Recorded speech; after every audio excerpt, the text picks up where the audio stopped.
یہ اس سال کے بجٹ کے حوالے سے ہمارا ایک نقطۂ نظر ہے کہ اگر یہ حکومت مزید برقرار رہتی ہے اور ہم بار بار یہ کہتے رہے کہ اس بجٹ تک اس کو نہ جانے دیا جائے، اس کو استعفے میں مجبور کر دیا جائے، اس میں سیاسی پارٹیوں کو ایک بھرپور کردار ادا کرنا چاہیے تھا، لیکن شاید اپوزیشن بھی اپنا وہ کردار ادا نہیں کر سکی جو قوم کا ان کے اوپر حق تھا، اور یہ قرض اب ہم سب کو چکانا پڑے گا۔ اسٹیبلشمنٹ کو بھی سوچنا پڑے گا، ارباب اختیار کو بھی سوچنا پڑے گا،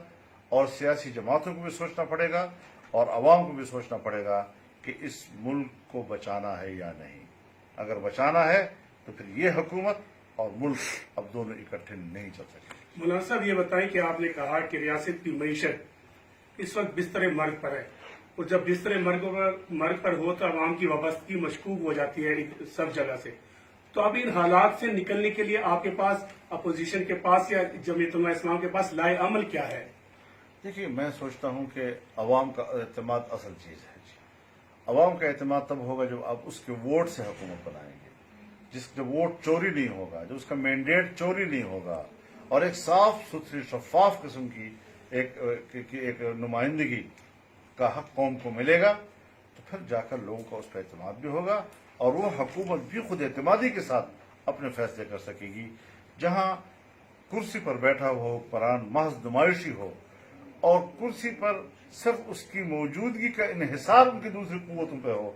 تو پھر وہ جب خود اعتمادی ہی نہیں ہے تو آپ کی معیشت کہاں بہتر کر سکتا ہے؟ مولانا صاحب یہ فرمائیے گا کہ جب آپ نے احتجاج کی کال دی، یہاں پر اسلام آباد میں آئے، تو دونوں بڑی سیاسی جماعتیں بظاہر تو ساتھ تھی لیکن دلی طور پر ساتھ نہیں تھی، اور وہ عین ٹائم پہ پیچھے بھی ہٹ گئی، اور انہوں نے اپنے جو مقاصد تھے شاید وہ حاصل کر لیے۔ اب عمران خان کا مزید باقی رہنا، اس کا مستقبل کیا ہے، اور وہ ملک کے لیے ملک کا کیا بنے گا؟ دیکھیے، میں ایک گلے شکوے کے انداز سے بات کرتا ہوں، اس کا تو مجھے حق ہے، شکوہ اپنوں سے ہی ہوتا ہے کہ ہم کہتے ہیں کہ دھاندلی اسٹیبلشمنٹ اور اسٹیبلشمنٹ دھاندلی کے ذریعے اس کو اقتدار میں لایا ہے، لیکن آج جو اس کی حکومت کو دوام مل رہا ہے اور بقا مل رہا ہے، وہ اپوزیشن کی ناکام کارکردگی کی وجہ سے مل رہا ہے۔ مولانا صاحب، آپ کا جو ملین مارچ تھا یقیناً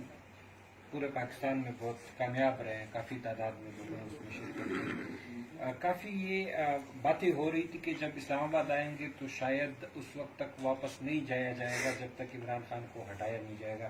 پھر آپ لوگوں نے جب اس کے خاتمے کا اعلان کیا یا جو بھی فیصلہ ہوا، یہ باتیں بھی سامنے آ رہی تھی کئی جگہوں پر کہ کچھ مذاکرات ہوئے ہیں، کچھ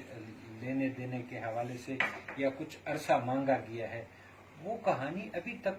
عام لوگوں کو سمجھ نہیں آ سکی ہے کافی۔ دیکھیے، میں اس میں عرض کروں جی، پہلی بات تو میں نے تھوڑی سی عرض کر دی، جو کہ شاید سیاسی طور پر اس قسم کا شکوہ جو ہے وہ بعض حالات پہ مناسب بھی نہیں ہوتا، لیکن اگر تمام سیاسی پارٹیاں اسی قوت کے ساتھ آتی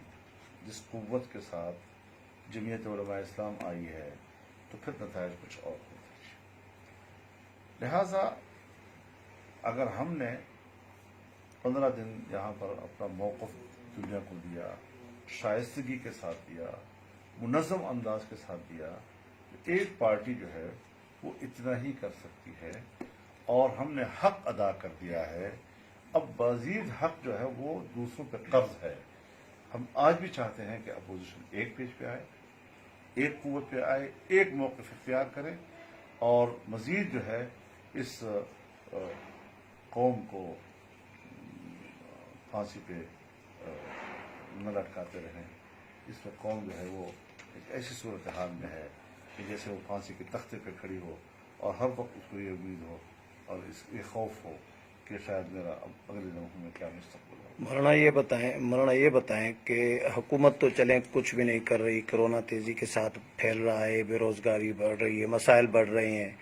عوام کو ریلیف نہیں مل رہا، اپوزیشن موجودہ کرونا کے حالات میں کچھ کرنے سے قاصر ہے، تو اپوزیشن کے لیے کرنے کے لیے کیا ہے، آپشنز کیا ہیں؟ اب تو ساری باتیں آ گئی ہیں نا کرونا پہ جی، کہ جو بھی کمزوری ہو اسے کرونا پر ہی ڈال دو۔